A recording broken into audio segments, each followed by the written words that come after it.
educación debe incorporar conocimientos y la construcción de criterios éticos mediante procesos sistemáticos de investigación, reflexión y sobre todo deliberación. Pero no es meramente a través del conocimiento que se aprende la ética, sino a través de la vivencia, la creencia y la convicción. Educar éticamente en familia, aquí, en Vivir con Sentido.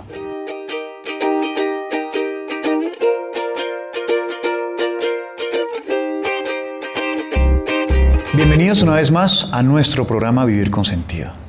Hoy vamos a hablarles sobre un tema que nos compete a la familia entera. Tiene que ver con los valores, la ética, la familia, la educación.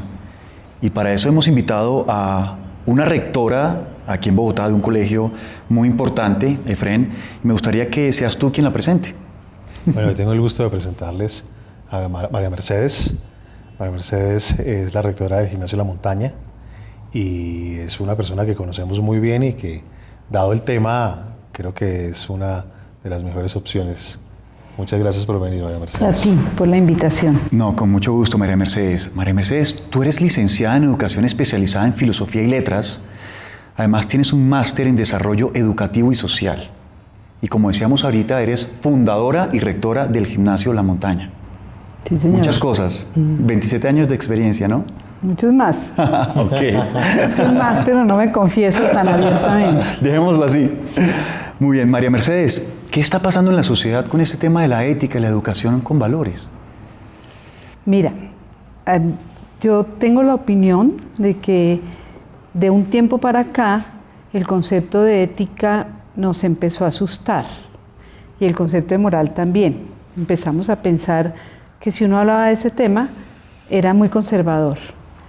Y vivimos en una sociedad que ha abierto las puertas a la diversidad, a maneras de ver el mundo diferentes, y entonces nos fuimos replegando en ese discurso, como que nos empezó a dar un poco de respeto humano, decir yo opino esto no me parece bien, esto no me parece correcto, esto me parece mal, eso nos asusta un poco. Y aunque todo el mundo quiere encontrar qué es lo correcto y qué es lo incorrecto, pareciera que es un tema de la vida privada. Y entonces las familias se asustan un poco.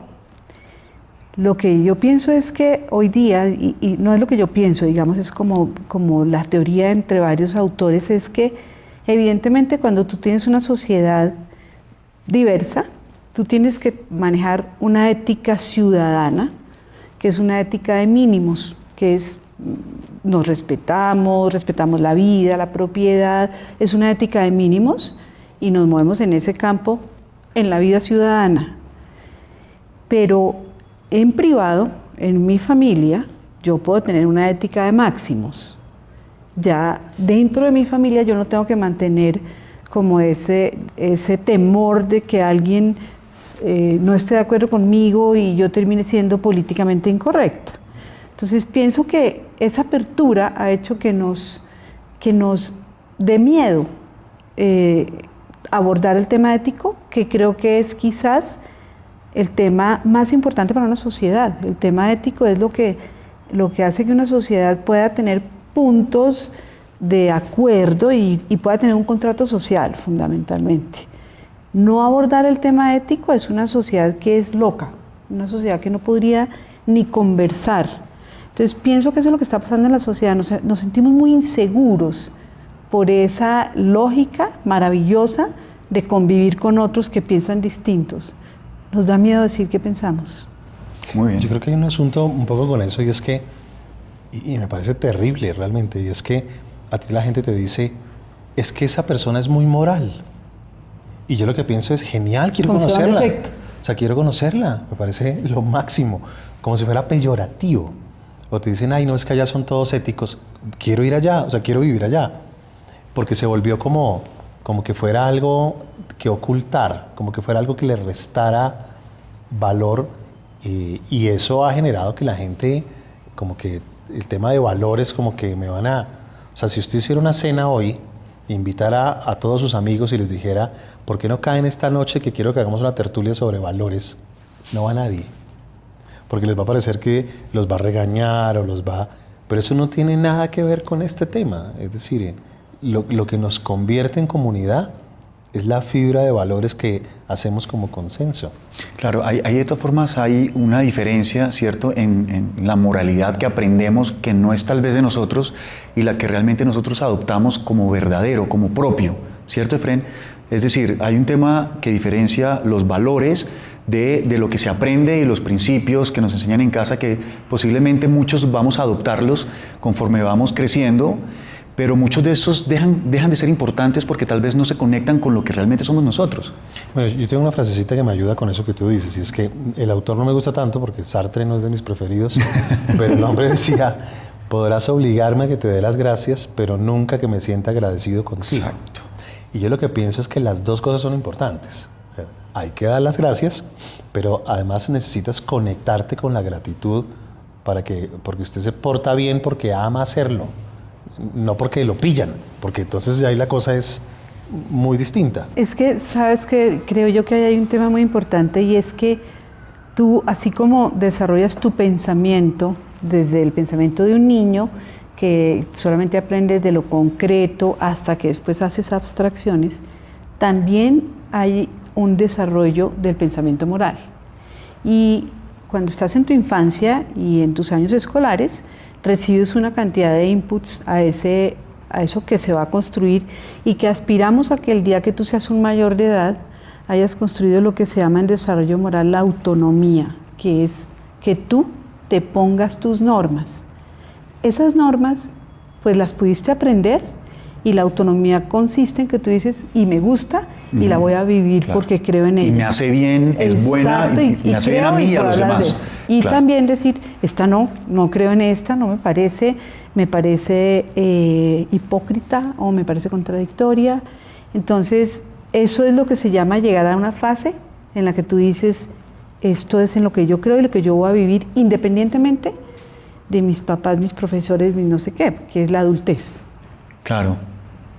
De todas formas, hay una edad donde uno empieza a deliberar sobre ese tema, a saber cuándo es bueno soltarme yo de cosas que no me sirven. ¿Hay alguna edad estipulada en la adolescencia o cómo lo ves tú por tu experiencia? Digamos que ese desarrollo moral en la adolescencia, tú pasas de que tus referentes sean tus papás o tus profesores a que tus referentes sean tus pares. Y se supone que en la adultez, 20 años, tú ya tienes tus parámetros. Los colombianos no alcanzamos nuestro desarrollo moral. Nos quedamos mucho en fases, inclusive más atrás de la adolescencia.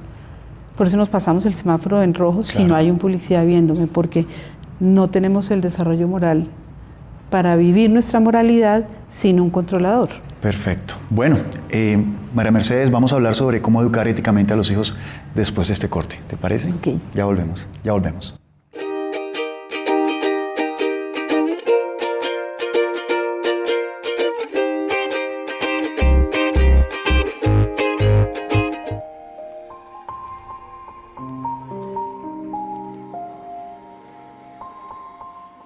Pero para mí, drogarse no tiene mucho que ver con la libertad, ¿sabes? Yo creo que si tú necesitas fumarte un porro para disfrutar una película de cine, ya vendiste la libertad. La libertad es poder hacer o no hacer lo que yo quiera. Que los seres humanos estamos condenados a ser libres y siempre tenemos opciones. ¿Cuál podría ser la solución? Lo que yo les aconsejaría es que le encuentren el sentido a su vida, que encuentren esas razones para ser felices. Para que puedas vivir con plenitud y con libertad. En la medida en que podamos aceptarlo, recuperamos nuestro propio poder. Lo único que tienes que hacer es abrir tu corazón. Y entre todos, hacer cambios y encontrar un sentido de vida. Si creemos que el cambio es posible, lo vamos a lograr.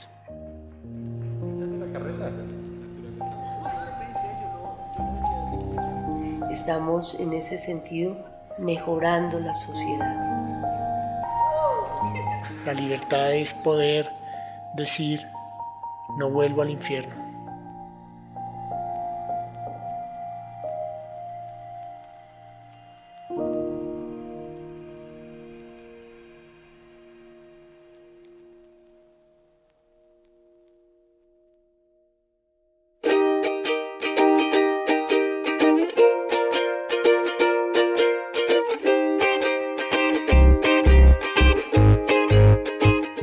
María Mercedes, ahorita estábamos hablando antes que hay formas éticamente de educar en familia, ¿cierto?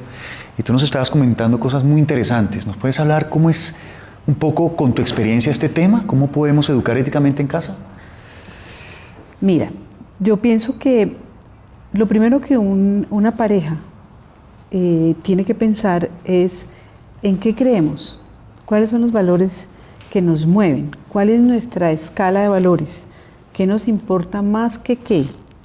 Tener eso muy claro y en la vida cotidiana sacarlo a relucir permanentemente. Y entonces cada vez que tú te encuentras frente a un dilema, frente a un permiso que tienes que resolver, frente a una cosa que ocurrió en el colegio y que tienes que ir a poner la cara con tu hijo, tú tienes tu escala de valores que te está diciendo, para mí es más importante la verdad que la comodidad, por decir algo.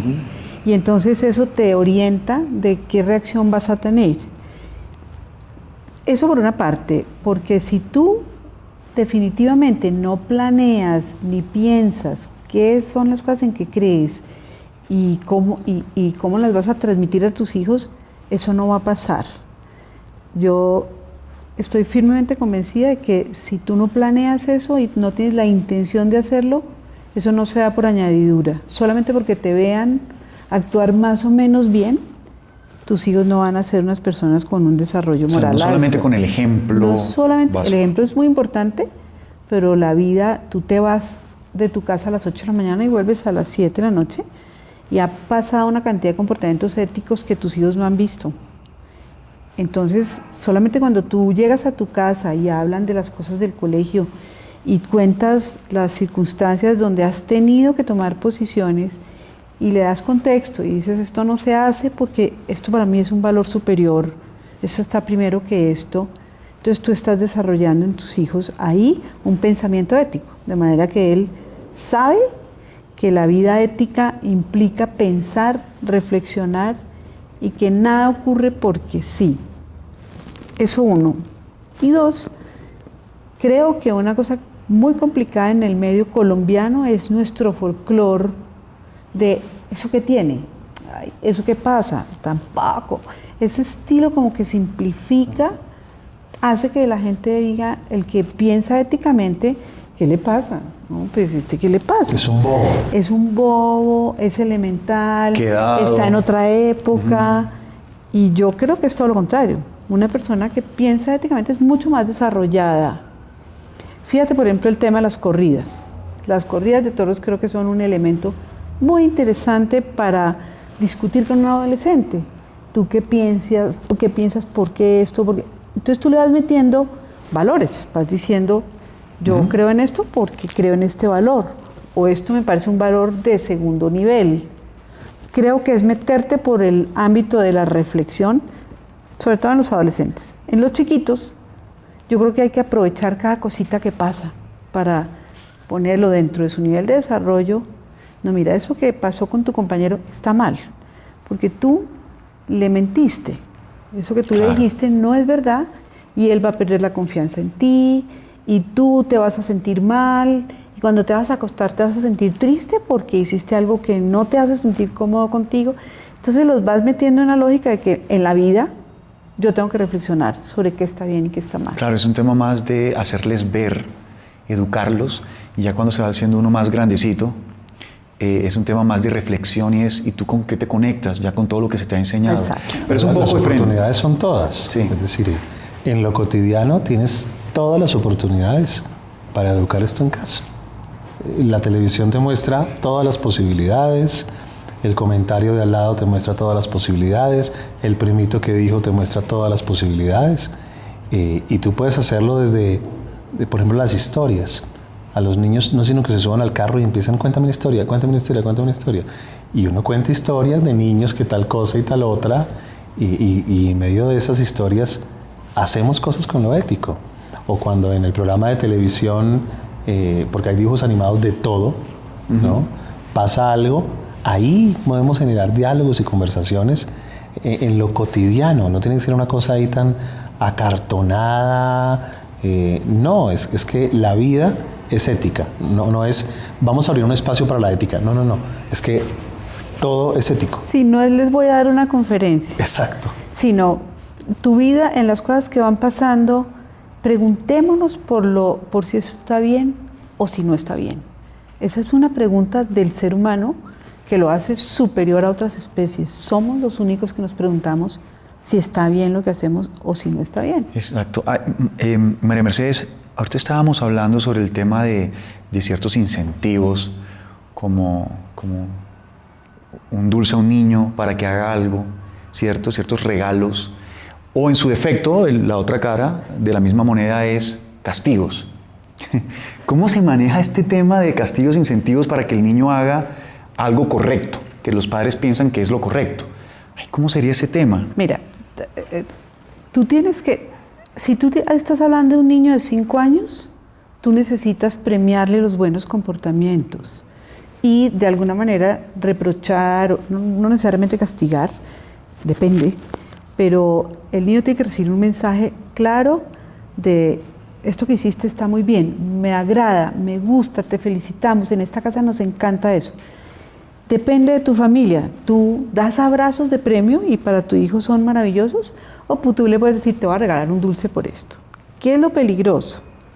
Que tú dejes a tu hijo en esa lógica y no lo vayas jalonando a que en un momento dado, ya eso no importa, ya lo grave no es lo que yo piense, es que esta es tu vida y tú estás construyendo. Entonces, digamos que en el patrón de educación tú tienes que ir moviéndote desde ese niño que depende estrictamente de la opinión del papá, y el papá se la tiene que dar y lo tiene que premiar, y lo voy movilizando hasta, bueno, y ahora dependo de la opinión de mis padres, y ahora dependo de mi opinión, y entonces no puedo estar esperando que me digan felicitaciones, Efraín, ¿cómo lo haces de bien? No, claro. Yo ya llega a un punto donde eso, yo soy mi propio felicitador. Ese es el salto que tenemos que dar, porque un poco lo que yo a veces veo en la sociedad es que la gente se queda en ese primer nivel de premio y castigo.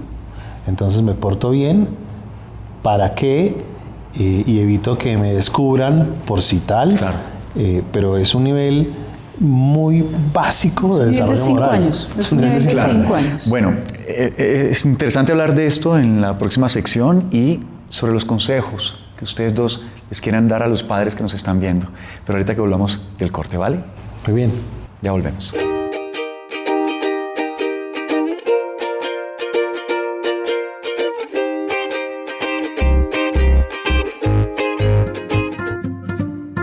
¿Qué es Te Apoyo? Te Apoyo es una iniciativa que integra digitalmente 2 décadas de trabajo con menores de edad y padres de familia. Pero, ¿qué hace Te Apoyo?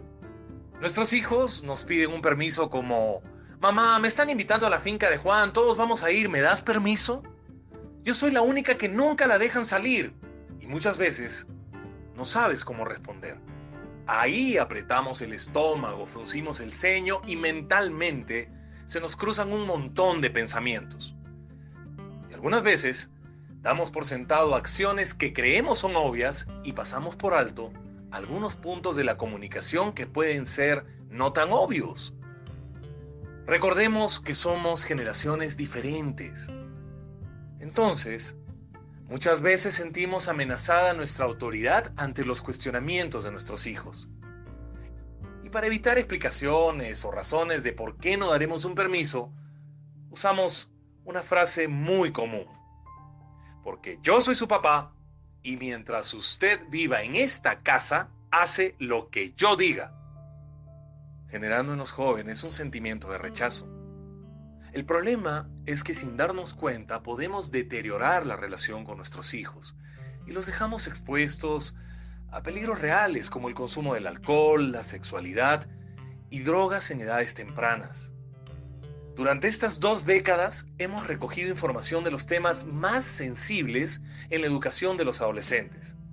Así, no daremos por sentado nada obvio, ni dejaremos al sentido común una actividad que es nuestra responsabilidad como padres.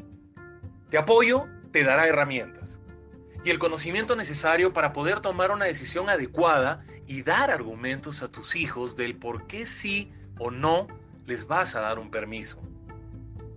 También te vamos a retar para que por medio de tareas logres explorar la vida de tus hijos, darles apoyo y sentido.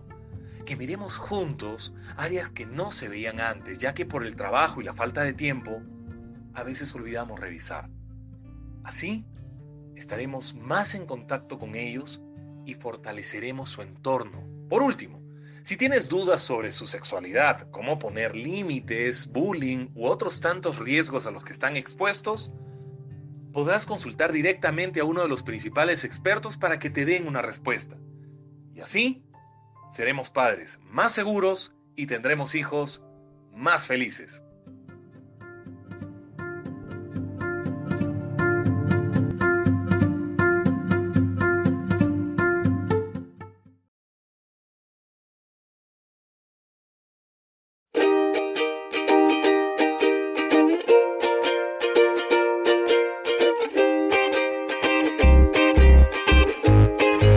Efraín, continuando con tu discurso, lo que nos estabas diciendo, con el tema de lo que hacen muchos padres o los hijos para no dejarse pillar o no dejarse descubrir por ciertos comportamientos que no están éticamente correctos. ¿Tú qué nos puedes decir al respecto? ¿Cómo es ese tema? Mira, la experiencia de hacer lo correcto y de hacer lo que está bien ya es un premio de un tamaño gigante. O sea, saber que tú haces parte de un mundo mejor, saber que tú te conectas para que la humanidad como especie cada vez sea un contexto de mejor desarrollo, eso es un super premio, un super premio. No hay que pagarle a la gente para que se porte bien, ni castigarla por si acaso. No, la gente tiene que evolucionar. Si nos quedamos en esa tapita de premio y castigo, en donde vamos en el carro y el papá dice, no hay policía, le dice al hijo, no hay policía, mira a ver si hay policías. Y si no hay policía se pasan el semáforo en rojo, ¿no? O cuando el hijo padre le dice a los niños, es que me provoca darle un coscorrón por bobo, ¿cómo se dejó pillar de la profesora? No me preocupa que hayas hecho eso, lo que me preocupa es que sea tan bobo para que se deje pillar. Son mensajes nefastos. O como me decía a mí alguien metido en estos escándalos de corrupción del país, me decía, mire, el problema de la corrupción es que a usted lo pillen. Y lo decía delante de los hijos. Son mensajes en donde quién es más vivo, para quién se aplican las normas. El tema es de una responsabilidad gigantesca. No, y me recuerda mucho el tema de, paréntesis aquí, el tema de la infidelidad es lo mismo. He escuchado 1000 veces el mismo tema. El problema no es hacerlo, sino que lo pillen a uno. Y lo peor es que el del otro lado, la mujer dice, no, si lo hace, no importa. Mientras pero yo no me entere. Mientras yo no me entere. Sí, es cierto, ¿no? Bueno, María Mercedes, a manera de cierre, ¿qué nos quieres decir a nosotros y a los padres que nos están viendo? Como, ¿qué consejos tienes para que ellos eduquen mejor en casa, éticamente, en familia? Mira, el primer consejo que le daría a un papá es que no se arrincone, es que no se encierre y diga yo no digo eso porque aquí, o como ya nadie cree en esto, yo mejor me callo. No, yo mejor no me callo, no. Su hijo está esperando. ¿Qué es lo que usted opina de algo? Yo le digo a los papás de mi colegio que cuando el hijo le pelea a uno, le dice que no, que es el más pasado de moda, todo eso, le dice eso en la casa y al día siguiente repite el discurso del papá en las discusiones con sus compañeros. Entonces, lo primero es no se arrincone. No, usted sigue teniendo un valor fundamental en la construcción de valores y en la estructura moral de su hijo. Usted sabe mucho. Eso es muy importante. El papá tiene que saber que sabe mucho y tiene que creerse y confiar en que él aprendió cosas fundamentales. Eso es lo primero. Lo segundo que yo diría es, no se escandalice. No hay nada peor que cuando un hijo te cuenta que su compañero hizo tal cosa y tú le dices, ¡qué horror! ¿Cómo se le va a ocurrir? No te metes más con ese niño. Porque eso hace que el niño diga, yo no le vuelvo a contar a mi papá o a mi mamá porque pobres. Terrible problema que les puse, los escandalicé. Yo creo que uno tiene que ser muy sereno y cuando así sea la cosa más dramática, uno tiene que decirle, oye, ven y hablamos que esto es un tema muy importante. Cuéntame bien y dar la posición de uno sin estigmatizar a los amigos de ellos, sin decir que uno pues ya se va a desmayar, porque eso nunca lo ha oído decir en su vida, aunque no lo haya oído decir. Entonces, lo segundo, yo no creo que uno se pueda escandalizar ni se pueda arrinconar. Y lo tercero, diría yo que es hacer que sus hijos entiendan que la vida permanentemente da oportunidades en donde uno se enfrenta con sus propios valores y que uno tiene que tomar decisiones. Y en ese momento eso lo hace a uno más persona. Es mostrarles eso permanentemente. ¿Tú cómo hiciste para actuar de esta manera? ¿Qué fue lo que te detuvo? ¿Por qué no dijiste la verdad? ¿Qué fue? Y entonces hacerlo como que se devuelva siempre sobre sus actos para decirle, fíjate que hubieras podido hacer esto. Pienso también que uno tiene que dar a los hijos tips. No es tan fácil la presión de grupo, no es tan fácil pararse a decir, oh, yo soy aquí el adalid de la moral. Eso es muy difícil a los 14 años. Hay que ser valientes. Hay que ser muy valientes y a veces uno no es tan valiente a esa edad. Yo creo que uno tiene que enseñarles a actuar correctamente, a veces sin ser tan desafiante del medio, porque lo pones frente a una labor que el niño dice, uy, no, yo sí, tampoco soy capaz de eso. Es decir, la vida ética hay que mostrárselas como algo que es cotidiano, que hay que tomar posiciones, pero que no es tan difícil, que no es una obra heroica, sino que es parte de ser una persona de bien. Yo creería que eso fundamentalmente, y también creería que los papás deben leer sobre esto. A mí me parece que los papás nos tenemos que ilustrar y hay una cantidad de escritores hablando del tema ético. Yo te estaba nombrando, por ejemplo, una española que se llama Adela Cortina, que tiene unos libritos muy sencillos. Es una filósofa súper importante, no dice consejitos, pero dice cosas muy fáciles de entender para que un papá se sienta con recursos teóricos importantes para poder conversar, por ejemplo, para poder argumentarle a un adolescente. Un adolescente es muy argumentativo y es muy terco y los papás tenemos que tener ahí un bagaje teórico muy importante. Claro. Creo que también hay otro autor, los españoles son muy buenos en esto, Fernando Savater, tiene un librito que se llama Ética para Amador, que es dedicado a su hijo. Ese es un librito que al papá le sirve para decir por dónde encamino esta educación ética de mí. Buenísimo. Efren, nos queda un minuto. Se nos acaba el programa. Yo le agregaría uno, y ese es bajarlo al plano humano en donde la gente sí puede comportarse éticamente. Es decir, hablar de Jesús me parece genial, hablar de Mandela genial, hablar de Gandhi genial, perfecto. Pero también hablar del tío Andrés, que hace cosas como hay que hacerlas. Hablar del hermano, hablar de cuando el papá... éticamente no son seres sobrenaturales. Lo normal debe ser lo ético, eso debería ser lo normal.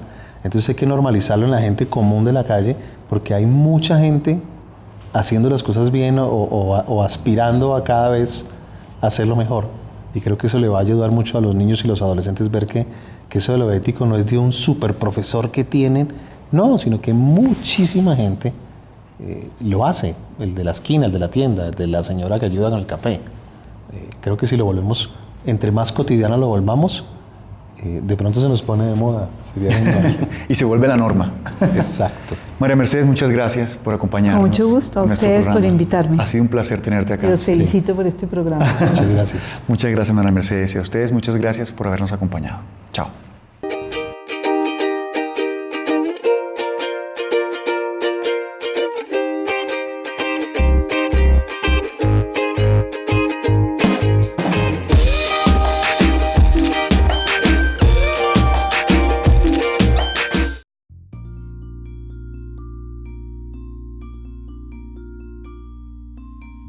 ¿Quieres formarte en logoterapia? Estudia con nosotros. Te invitamos a conocer nuestros programas de formación presencial. Maestría en Psicología Clínica Logoterapéutica. Formación en Coaching Existencial.